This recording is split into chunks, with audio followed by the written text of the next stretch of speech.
EMX125 Race 1, presented by FMF Racing here at Emilia, Romagna.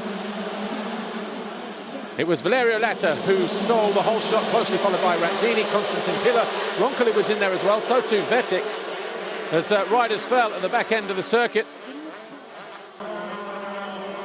On the opening lap, it was Latta, Razzini, Pilla. Fourth was the Fantic, the number 32. Kongos went down in the background there in red on the gas. But Roncoli was well placed in the early stage of the race. But these two here tried to pull clear. But this guy was on a charge at 3:09 of Guillaume Ferrez. He made that move down the inside of Constantin Pilla to move himself into fourth place early on. He then went after the 32, the championship leader, and the rider who'd won 4 races in a row, Andrea Bonacorsi. But Bonacorsi sensed the danger. He got alongside Pietro Razzini, and the 32 moved into second at the top of the hill. Well, he thought he did. Had to have another go at it. All the while, Ferrez was closing in, and everyone was closing in on the race leader, Valerio Latta, the FIM Junior World Champion from last year in '85. That was the move that put Bonacorsi into second after a bobble from Razzini in the final turn.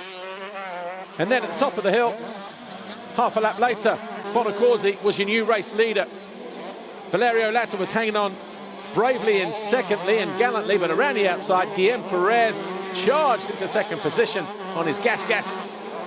And then he went after the leader, Bonacorsi, who was not making the kind of breaks we were used to seeing over the last couple of rounds. Valerio Latta lost ground there, but he did manage to hang on for third until the final lap before Razzini found a way through. But it was a win for Bonacorsi for the 5th time. Ferrez, Razzini, Latta and Pilla, your top 5.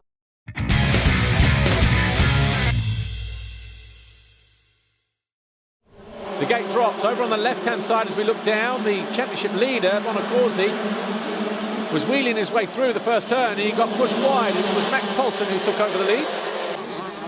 Just behind him, we had David Brasseras on the 24, cutting up the inside of Valerio Latta immediately, as Razzini was locked away there in 4th place, number 344. Casvolt was there in 5th place, and Guillaume Ferrez was there in 6th, as his teammate Brasseras took over the lead.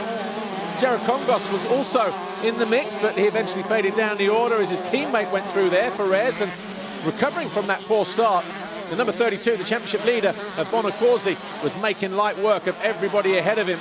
All of a sudden, the gaps and the battles at the head of the field were starting to close up. Poulsen was under pressure. So too Latta, as he got caught and passed there by Guillaume Ferrez. Sulemani further down the field launched himself up the inside of Casvolt as he eventually finished just inside the top 20. But the 3:09 of Ferrez making that move on Poulsen to move himself into second. Valerio Latta, Prunier and Razzini were all bar to bar as they went uphill, with Jared Kongos just behind them. This was the 32 of Bonacorsi down the inside of Ferrez.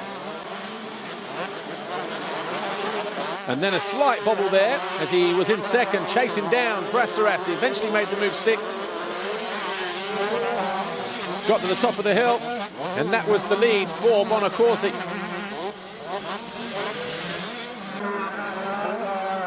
The 3 riders were locked together as Bonacorsi tried to pull clear.